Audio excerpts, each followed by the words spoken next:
Happy Saturday, it's September 20th, 2025, and you're tuned in to KoiCast. This entire episode was made with AI. Yes, voices and all. We're battle testing Microsoft Vibe Voice 7B. If it glitches, we're leaving it in. I'm Hunter. And I'm Riley. Buckle up because today we're talking Hunyuan 3D 3.0 from Tencent, text or image to 3D with a big promise, 3 times the accuracy and geometry so dense it's like, did my GPU just cry? 3.6 billion voxels dense. That's 1536 by 1536 by 1536 resolution. But the real headline for me isn't the number, it's reliability. Sharper edges, cleaner topology, better character anatomy, and even reconstructing hidden parts you can't see in the photo. That's been the Achilles heel. Right, like when you feed it a jacket and the back looks like spaghetti. They're saying it actually reasons about the occluded side now. Also, character faces and poses not looking like cursed dolls. That matters if you're trying to make a mascot or a human product demo. Under the hood, they're doing a coarse-defined pipeline with a diffusion transformer in 3D. Think of it like sculpting, first the big shape, then the folds and creases, then really thin stuff like hair strands or lace. That sequence helps a ton with believable edges. Okay, talk to my workflow brain. What's actually new for automation, not just demo flexing? It's on Tencent Cloud with an API and an API Explorer, so you can batch prompts, queue jobs, attach metadata like SKU or campaign IDs, and route the models straight into your asset library. For us automation nerds, it means you can wire it up to make or N8N, add a review step, and push approved assets downstream. And pricing starts with free credits, then moves to pay-as-you-go, which is perfect for a 30-day pilot without committing your soul or your CFO's soul. Exactly. Who is this for? I see 3 groups. E-commerce marketers who want product spins and seasonal refreshes at scale, game and film teams using it for pre-visualization and kit bashing, and social teams who want renders or turntables that become vertical video content. Solo creators too. If you're a TikToker doing product explainers, image to 3D plus auto renders equals I have a new content format. Pull one good photo of your sneaker, boom, 3D turntable, colorway variants, and then clips for shorts and reels. Let's get real about now versus soon. Today, you can automate text or image to 3D, batch it, and store outputs. You can generate props and background fill for previs and make 360-degree spins for product pages.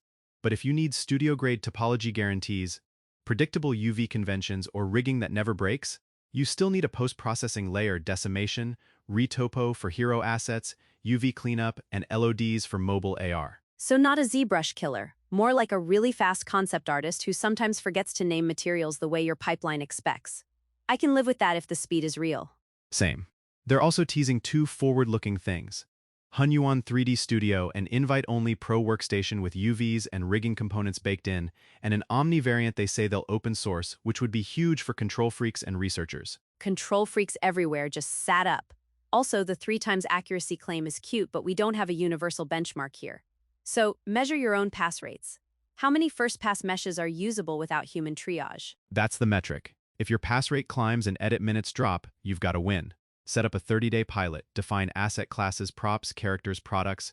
For each, log time to approved asset, human edits required, and failure reasons. That's how you compare to whatever you do today. Competitive vibes. How does this stack up with Luma's Genie, Meshi, Kayadim, that whole crew? Directionally, this puts pressure on everyone to nail occlusion and character anatomy. A lot of models can make cool meshes, fewer make usable meshes with clean edges and believable faces. The hierarchical sculpting approach is the differentiator. But every tool still struggles with consistent topology and rigging across asset types. Meme version. AI 3D went from cat with 7 legs to cat with correct paws and whiskers you can actually render. We love growth. Let's talk stack.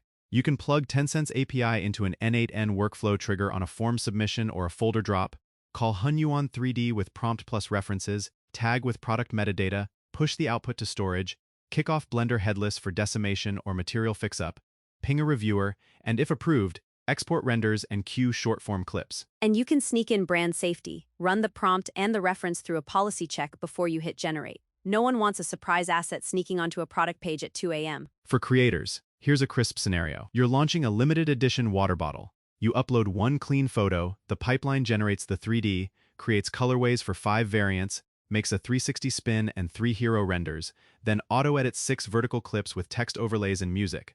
By lunch, you've got web assets, ads, and social teasers. Human time went into taste, not tedium. And if you're a game studio, use it to kit bash a city block. Generate props, dumpsters, kiosks, neon signs, import into Unreal, block a scene, then hand off hero pieces for artist polish. The speed boost is in exploration. Risks and realities. Even with better geometry, test deformation on rigged assets. Check UV packing and material sets match your renderer. For mobile, set LOD targets and automate decimation. Also, confirm usage rights, keep a human in the loop before publishing. And check regional availability and compliance if your cloud lives across borders. It's not sexy, but neither is our best model is in the wrong region. Who should feel nervous? Mid-tier 3D content vendors who rely on brute force manual modeling for high-volume product variants. If this keeps improving, those margins compress. Hobbyists aren't left out. You can absolutely get value. But where it really pops is teams with a content calendar and repetitive needs. Variants, refreshes, seasonal swaps. That's where automation eats the grind. Pricing strategy. Start with the free credits to validate quality and latency. Then map unit economics. Average inputs per asset, retry rate, and post-processing cost. Run it like a factory. If the total per asset is under your current model, scale. Hot take time. Is this a must-have or a quality-of-life upgrade? For e-commerce at scale and social teams who live on short form, it's moving into must-have territory.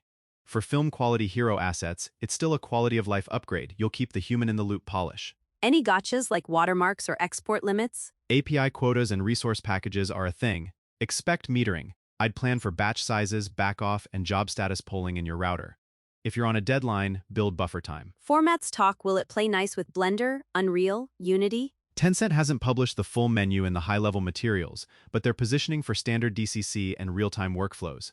Assume geometry-first outputs that import fine. Just be ready for your own retopo or material renaming conventions. Can we talk AR? That high-res geometry helps when a customer pinches to zoom on a phone.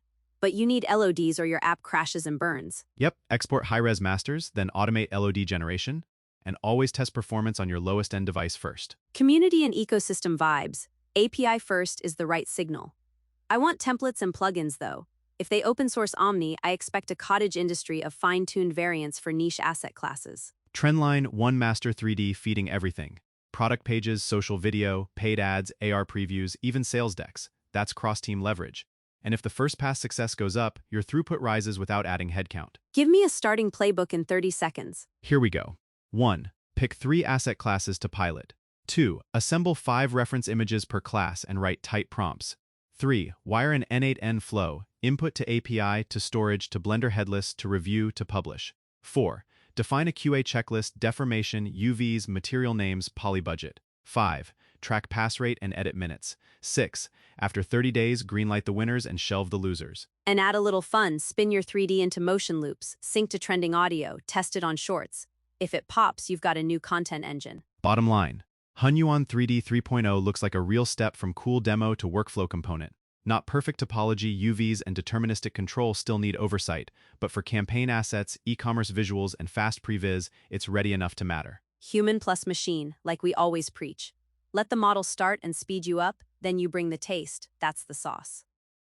If you like this, grab more AI news and playbooks at koei.com/resources, and don't forget to subscribe. Thanks for hanging with us on KoeiCast, weird AI moments and all. Catch you next time.